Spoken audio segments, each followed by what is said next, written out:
Hello,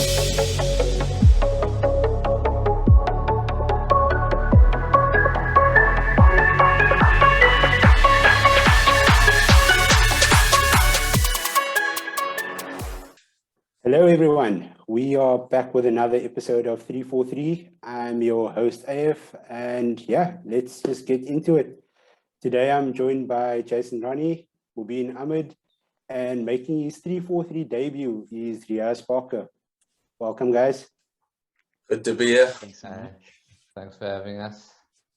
So, as we know, first timers on the show gets to answer a random question, just, a bit of an icebreaker.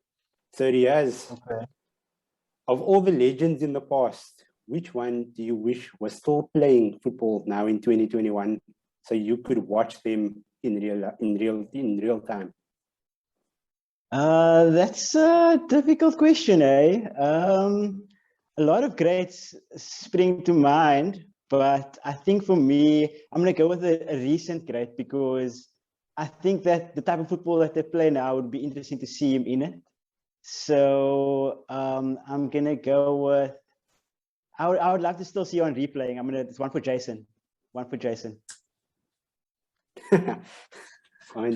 guy. That makes two of us. That makes two of us. I don't know if you guys watched Ted Lasso, but this past week's episode, Henri was actually in the episode. Absolute legend. Okay. Anyway, I think I should probably start watching that. Everybody seems to be speaking about it. The show is so good, you'll definitely enjoy it. So this past transfer window gave us two of the biggest transfers in recent memory, in the forms of Messi and Ronaldo. Messi going to PSG and Ronaldo coming to Manchester United.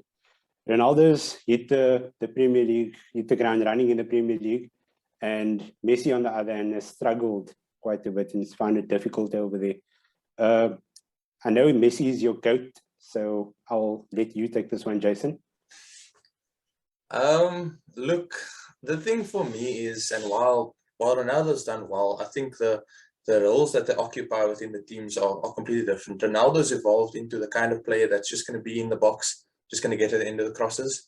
Whereas Messi, in his time at Barca, in recent years, he's evolved into more of a playmaker.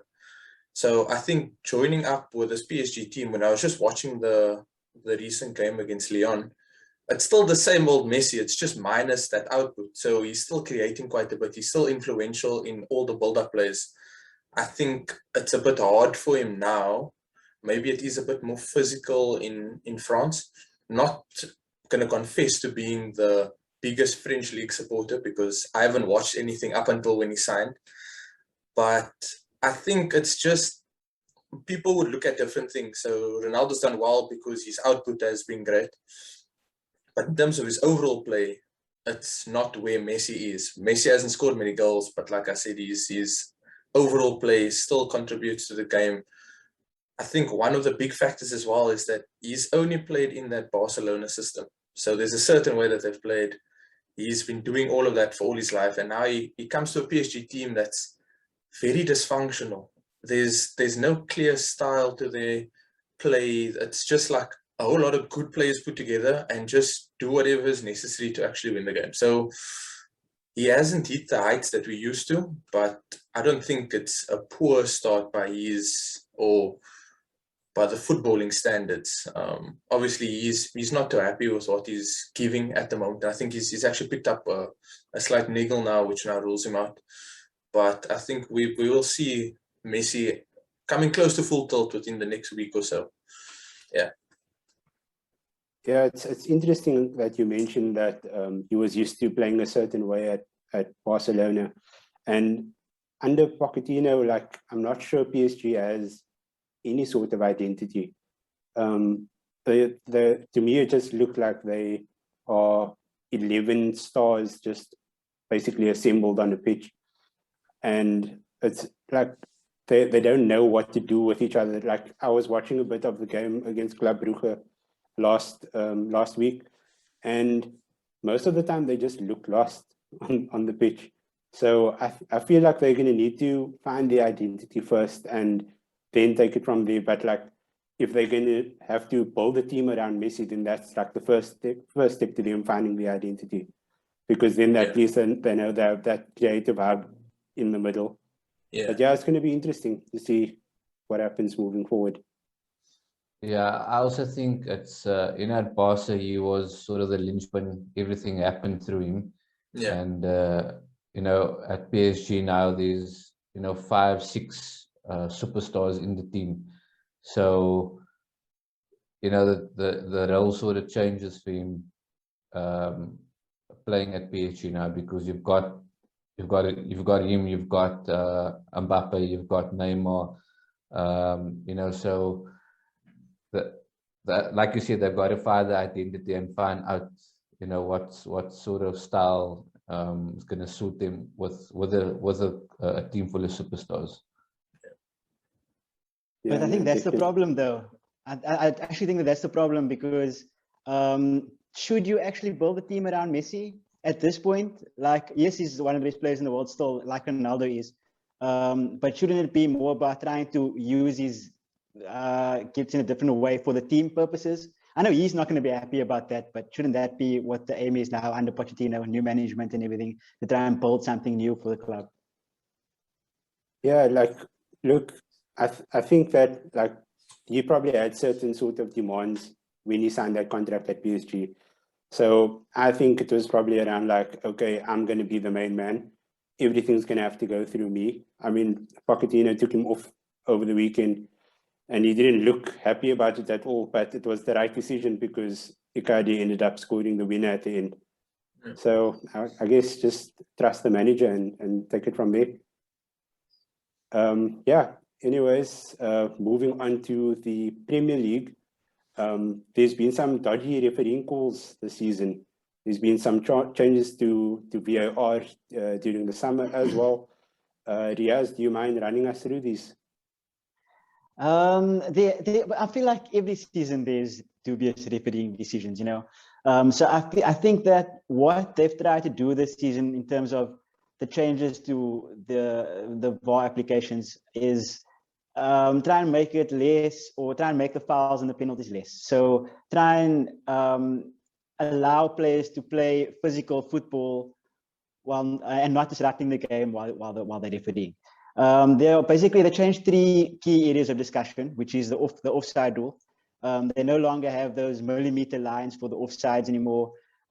This is apparently to give the advantage to the attackers, so that they are not scrutinized as much as they were last season. The second one is to limit fouls for soft offenses, which we saw are the examples of in the United game this weekend. But I'll get to that in a bit. And then the last one is the handball change, which they brought in the season, which is it's basically limited to contact immediately before a goal, as well as not all accidental contact with hands or arms will be considered as an offense. So it basically just depends on, so your motion in defense can be whatever it's going to be, just don't put your hands anywhere it's not supposed to be. Which is what I get from what they're trying to do there. And I think this came into effect because last season there was, I think, the most penalties there's ever been given in a Premier League season, 124 or 126, something like that. And I think they're trying to bring the numbers of fouls and penalties down. So I think they've now enforced these changes to kind of, let the game flow a little more. I think it was also one of the big things because out of that 126, 100 went to United. So I think it's also not to give them all the advantage, man. Every game. It's helping already. Yeah, because I don't think they've had anything. And like you were saying, with that game now, the weekend, wow, there were some calls that should have potentially been like, I felt West Ham should have maybe got another penalty. I think United could have maybe gotten 2 as well. But I think with this application, with the VAR, it's then going to come down to the subjective nature of that referee. So he would go look at the screen. He would say, no, that's not. But I think it's hard when it's your team, man. It's just easy for me to say this now. At the end of the day, like, when it comes to looking at the screen, it will come down to the people in the VAR box. Then they'll be like, okay, we touch and go on this. Like, why don't you go have a look yourself? But over the weekend, with those 3 calls of Cristiano Ronaldo, it didn't even come down to that. The VAR people in the VAR box was just, okay, that doesn't look like a penalty, done, keep on playing. And I don't think the first one was a penalty. I don't think the second one was a penalty. But the third one, that tackle of Kurt Zuma, I think that one looked to be a penalty, in my opinion. But yeah, it's like Riyaz says, it's going to come down to the referee on the day as well. It might show that there's going to be inconsistency, because we might have a referee that would give a penalty the one weekend that shouldn't be a penalty at all, and then the next weekend it's vice versa. So I feel like come the end of the season, they're probably going to do some more changes to that again, because I can definitely see some inconsistencies coming about.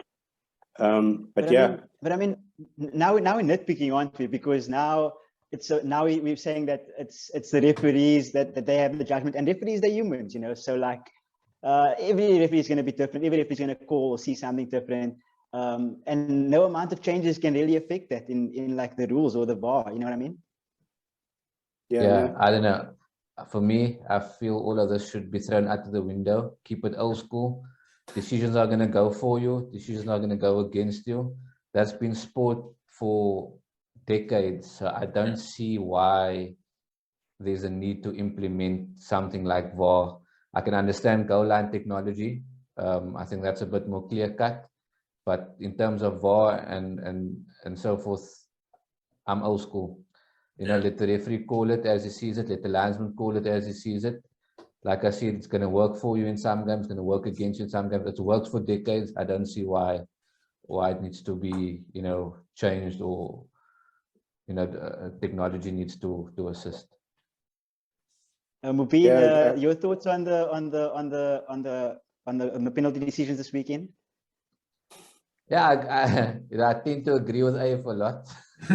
So I think the Kurt Zuma challenge to me was a clear-cut penalty. It's all man, no ball, from the angles that were shown. So for me, that's a penalty. And you know, another referee on the day would have most likely ruled it a penalty. So yeah. True. Speaking of penalties given, there was a penalty at the end of the game for West Ham. Mark Noble took the penalty. I'm just going to go around with you guys just to get your thoughts on that tactical decision from David Moyes. Riyaz, I'll start with you. Interesting decision from Moyes. It kind of makes sense because Noble is your long-standing stalwart. He's experienced. He's all the rest of it. But if the Euros taught us anything, it was that, I mean, the people that are called cannot come on and take penalties. I mean, if he scores it's everybody's speaking a different story, right? But for me, the man's not warmed up. He's not part of the game. He doesn't have the intensity. And it was a bit of a shocking call. I think Declan should have taken it, and he probably would have scored. But the guy getting those stats up for his penalty saves. Mubeen? Yeah, I was going to say, you know, if there's one keeper you in the league that you probably want to take a penalty against, it is the guy. Chances are you would score. But again, I agree with Riyaz's sentiments. We've seen it in the Euros. Yeah, you know, player coming on shouldn't just, you know, step up and take a penalty. You know, game involvement, being on the pitch, getting a feel of the game, you know, that all plays a part. And like Riyaz said, the intensity, if it's not there, you know, things could go wrong. So yeah, it's a little bit, I wouldn't say shocking, but you know, you scratch your head and think, you know, why did that happen? Why did someone like Noble, you know, take the penalty? So yeah. Jason? No, 100%, man. Agree with the guys.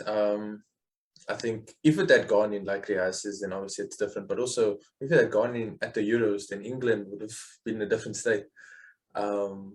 When you have somebody of his experience, you'd think, okay, maybe this guy doesn't need a warm-up. maybe he bangs all of them in when he's at training, and that's sort of the thing that he's used to doing. So coming on at the time, I think maybe the fans played a big factor as well, because everybody's hyped thinking, okay, Mark Noble's coming on, Mark's going to put it away. If I was him, I would have blasted it straight down the middle. I wouldn't care how it looked as it going in. Like, don't side foot it there. There you want to make sure that it gets into the net and make sure that the head doesn't have a chance. But I think, yeah, man, it's such a hard position to put a player in, regardless of experience, regardless of years playing anything. We've seen it with Sancho, we've seen it with Rashford, now we've seen it with Noble as well. It's an interesting call. But yeah, hopefully we won't have any more of those. Or if we do, at least somebody comes on and scores at least, you know. I mean, it worked for the Ronaldo- keepers if you Ronaldo think can do about it. that. Yeah. What was that in the 2014 World Cup with the Netherlands? Yeah. Yeah, Bringing no, on, that what was it, that Cruel? good. Yeah. Yeah. But yeah, like my opinion of the whole thing, like I agree with you guys, and I'm just happy that they finally made a save. Noble was probably licking his lips over there, thinking like, yes, like no matter where I put this, the guy's going to dive to the wrong end, which is normally the case. But yeah, with the form that they has been in the season, I think it was fully deserved that he made that save, and it seems like he's just rebuilding his career right now. He's coming back from the abyss, and yeah, I think it's going to be a crazy season for him. And at the end of last season, you didn't know if he was going to start either, like because Henderson was playing really well as well. So at the end of last season, I thought he was on his way out. Yeah. After that Europa League final, I thought, okay, now this is it for Day. I think he's gone. But yeah, he's bounced back quite well, and yeah, he looks better than ever at the moment. So I'm quite chuffed about that. But yeah, enough about the penalty. Also in the transfer window, Harry Kane tried to force a move to Manchester City, and in the end, it just never happened. He's looked a shadow of his former self, and yeah, like it just seems like he's down tools over there. Like Mubeen, can you tell us what's happening over there? I'll try my best, as I think Riyaz is probably more qualified to shed some light on that topic. But yeah, look, I think with any player, if you put any player in Kane's situation, I think you would probably get an outcome like what has happened, where the board or the club says or there's a gentleman's agreement, if the right amount of money gets offered, you can leave. And I have no doubt that happened with Kane. I think City would have bid enough to land the player of Kane's quality, seeing that Aguero had left and they needed to replace him. And then there was a bit of to and from his side, not attending training, and then a full 360 coming out and saying, you know what, I'm back at training, and starting the season. But it's still, I think it's something that to still play on a player's mind is, you know what, I'm at this club now, like where are we going? And the past result over the weekend probably proves that is, if Tottenham is going to be competing for the league or to competing to be in the top 4, they should be winning against a team like Chelsea, who is a top 4 team, or is a team that's going to be challenging for the league. And in Kane's mind, by losing a game like that, the questions will start flowing through his mind. Am I doing the right thing? Did I do the right thing by staying? Are Tottenham being fair towards me by telling me I can't leave, and then we put out performances like these? Also, you started way out on the left, something I haven't seen Harry Kane do in his Spurs career. Look, obviously I haven't watched every single game of Spurs, but I've watched enough to know I haven't seen him start out on the left. And I also don't think they're strengthened enough. The acquisitions that they've got weren't like proper, quality to say, okay, you know what, we're here, we're competing, especially up front. They're still stuck with Kane and Son, and sort of Ali coming out of Exodus from, you know, under Mourinho's reign, looks to sort of regaining that spark that he had under Pochettino. So, you know, there's a lot of questions that's probably running through Kane's mind, a lot of scenarios, and you know, that can make a player like him despondent. I don't know if something will happen in January. I doubt it. If something were to happen, in my opinion, I think it would be in the next transfer window. You know, that's my take. Yeah. I just want to touch on the point where you mentioned about Spurs versus Chelsea, and you would think, like, or you would hope that, like, as a player like Harry Kane would hope that they would have won that game. I wouldn't necessarily say that they would have won that game, just that they would have tried, because at least put out the performance. Put out the performance. I watched the entire game, and it just looked like the players were uninterested. They played well for the first 20-25 minutes or so, and then it just looked like they just like dropped off. Kane was like misplacing passes like way too often, and he just looked so lazy. He looked like he didn't want to be there. He looked like he was being forced to play, and yeah, it's just not a healthy environment for the rest of the team, because they started the season so well without him, and the moment he joins up, that's when the slump starts. And it's uncharacteristic from him, because I mean, we all know Harry Kane, if he's not getting the ball up front, he's someone that will eagerly drop deep to get the ball and make something happen. So yeah. You guys want to chime in with anything on the matter? Riyaz, maybe. I mean, how much time do you have to talk about it? I mean, it's, I mean, it's a catch-22 situation for both sides, for the team and for him, because of everything that you guys have said, because of the environment that he's in to work, because it's his job. So the environment that he's in to work, the place of the team that is unsettled. It's sad, because I would have preferred him to go actually in the transfer window. I would have preferred us to sell him, get some money and rebuild. But at the end of the day, he didn't go. I think he'll go in January. I actually think he will. I hope he does. And it's just, I just hope that we can rebuild once he does, because at the moment we're not playing well at all. It seems that Nuno doesn't have an identity, or he's looking for an identity, which is the main issue. I think it lies on him to now find a way to make us play better, because at the moment we're not playing well at all. Even in the start of the season, 1-0 wins, we a couple of glimpses of playing well, but we didn't really play well even in those wins. So and the problem is that with Harry starting on the left, it is quite weird. And after the first 25 minutes, we stopped pressing. So I think the problem was that all the effort was taken out of the game. And once we stopped pressing, we invited them to come onto us, and that's with our defense. That's not okay. But yeah, I just hope that. Oh, and with Harry himself, if he has to come back and fetch the ball, which he normally did last season, and he did to great effect because he could assist a lot. This season, Nuno's strategy doesn't really account for that, because he needs his front three players to press from the front. You can't come back and fetch the ball. That's for your three midfielders, which Dele is actually doing very well this season with. But yeah, it seems hectic. I hope he leaves actually for himself and for the team, because I only wish good for him, because he's really, really a top striker. So we'll see what happens, I guess.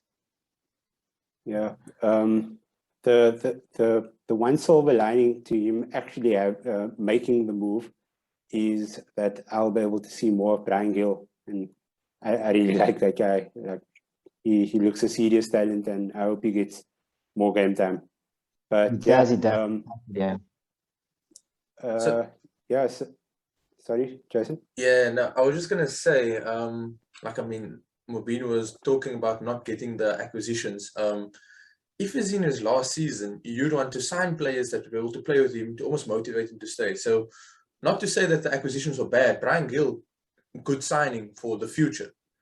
Christian Romero, good signing, but setting it up for the future. So you're giving him the project, and you're almost baiting him with, okay, this is what's going to happen. but he wants something now because he's been at Spurs for so long, where they've baited him with a project. When they sold Bale and they signed everybody, they said, okay, Lamella's going to come in, Sissoko, all these guys, this is going to take us. And I mean, unfortunately, it hasn't happened. And I think that's been the case with Arsenal as well. Maybe it's just a North London thing where every time we have to try and build, but sometimes maybe it might even be that we need to go the Chelsea route. Maybe we just need to invest. Maybe we need to go the City route where we just buy the success and then build after that. But like Riyaz says, that's maybe a chat for some other day when we have a longer time period. Because we could definitely go on and on. I think there's just real tears. He obviously doesn't want to be baited. I mean, he's what, 29? So he wants success as now. a striker, he's got 3 prime years left in him, and he hasn't won anything with Spurs. You know, the closest and we can't give it to him. We can't give it to him. There's the Audi Cup, but I mean, man, it's a pre-season. We'll take it. But, We'll take it. Okay. So moving on from the Premier League again, we'll hop over to the Serie A. And I know, Mubeen, you are a huge Ronaldo fan, but what's happened with Juventus since Ronaldo left? Yeah, I've been keeping an eye. You know, Italian league's not something I sort of want to watch week in, week out. I find the play very slow and boring, and you know, that's more something Ziad Park would watch. He's a Italian stallion defender. But obviously, with Ronaldo coming from you obviously do sort of you know, still have an interest as to what's happening post Ronaldo. And he's taken a lot of flack while he was there.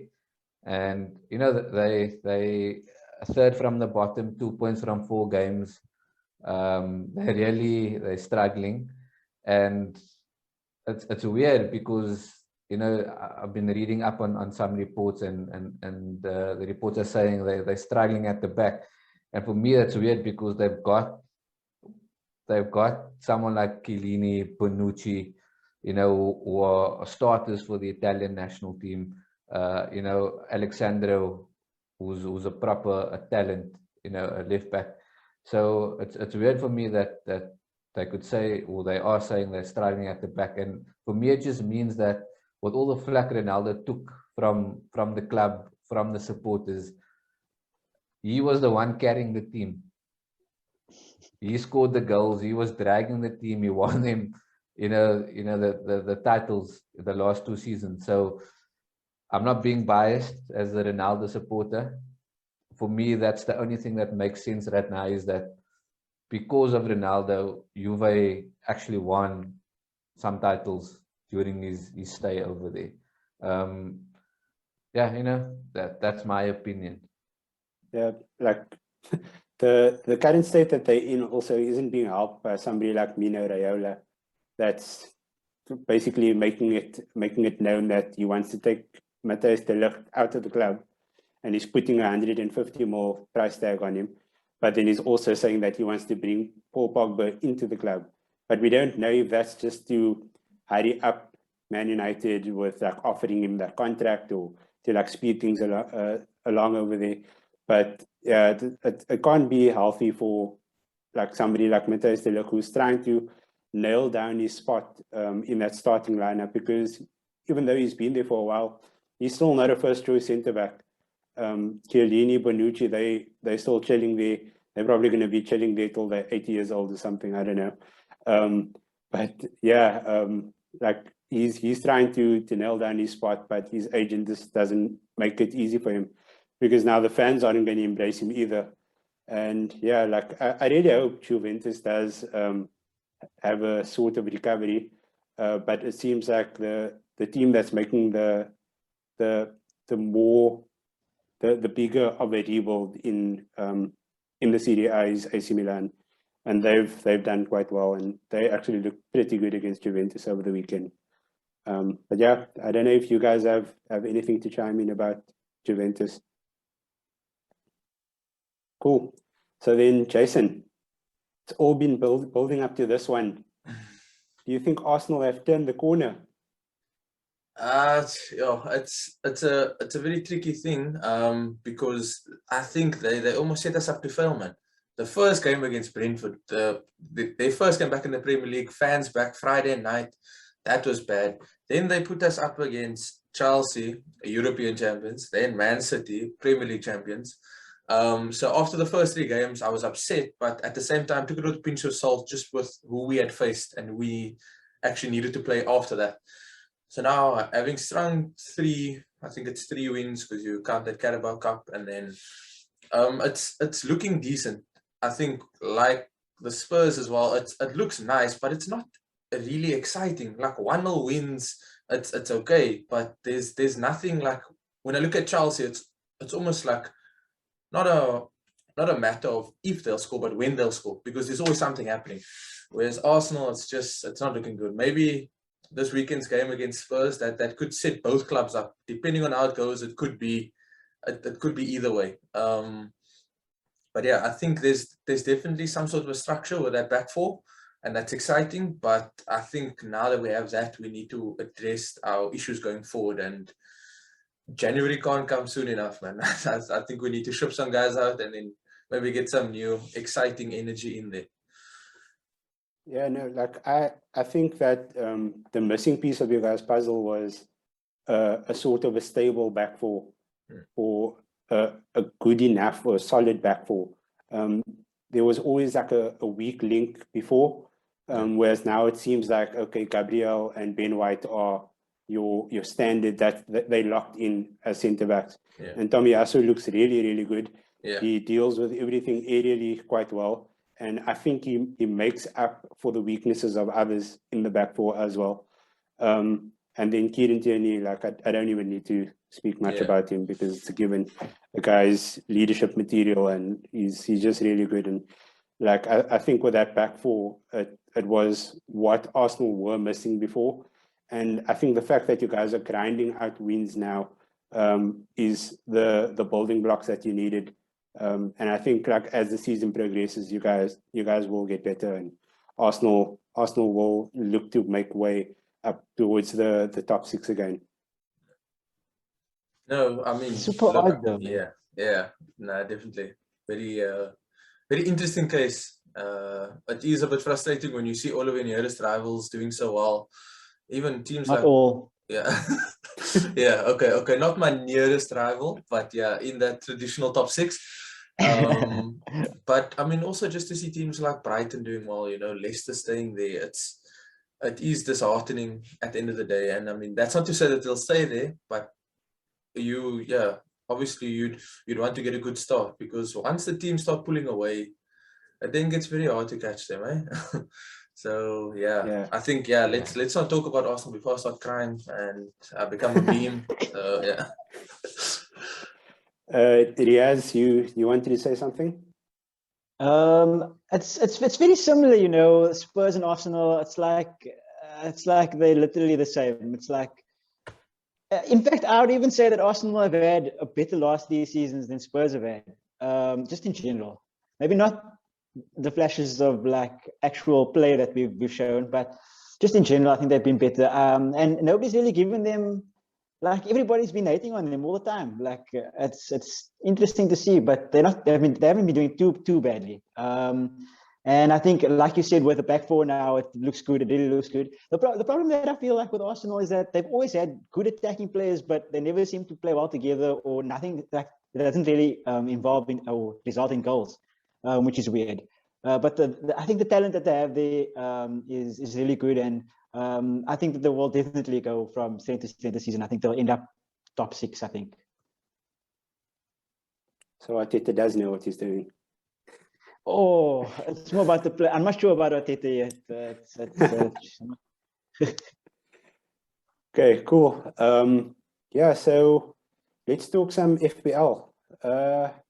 You guys have any ideas who to bring in for our Sporticast FPL team? Who do we want to take out? Yeah, like if I can just put my 2 cents out there, like I like Ben Rama. I think he's a top player, and I think he's been in the points column for a couple of weeks now. Yeah, and I'm I'm leaning towards taking Mason Mount out. I think Tuchel has become super ruthless with him. If he's not seeing what he wants to, then you get hooked off. Like there's no time for playing in Tuchel's mind. So which is why Chelsea does so well as well, you know. Yeah. So it's the reason why they have such an elite level of intensity and like play. Yeah, he did that with 100%. Saul as well. Like hooked him off at halftime. 45 Improve your game. minutes, Yeah. yeah, you know what I'm gonna say? Sorry, Jason. No. My one comment, my one player coming in, Ronaldo. I think he's shown if you give him the ball, he's bound to find the net. At least one in the game. So for me, he's a given, proven. Yeah. You triple captaining? Not yet. We'll keep that chip. We aren't ruling it out.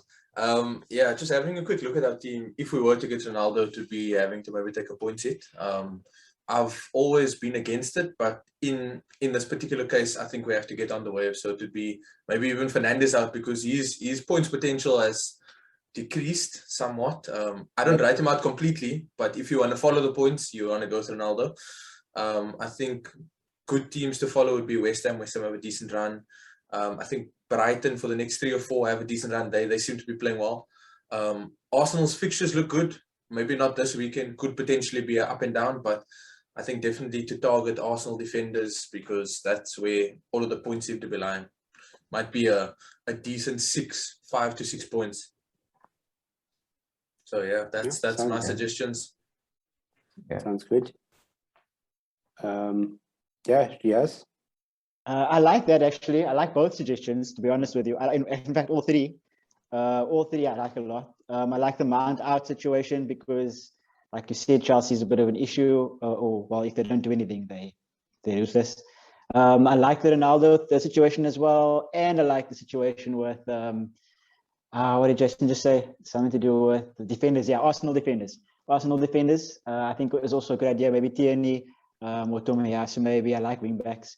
But I think that in order to get Ronaldo in, I think it's going to have to be a wild card from us. I'm not sure though, because there's so much like it's so expensive. It's 12.6. Is it 12.7 now? 12.6? What is he now? Yeah, 12.6. Well, it's 12.6. It's Yeah. ridiculous. But I mean, it seems like it's going to be worth it. So I think Ronaldo's shout is good. Nice one. Awesome. So yeah, that's a wrap on episode 4 of the 343 podcast.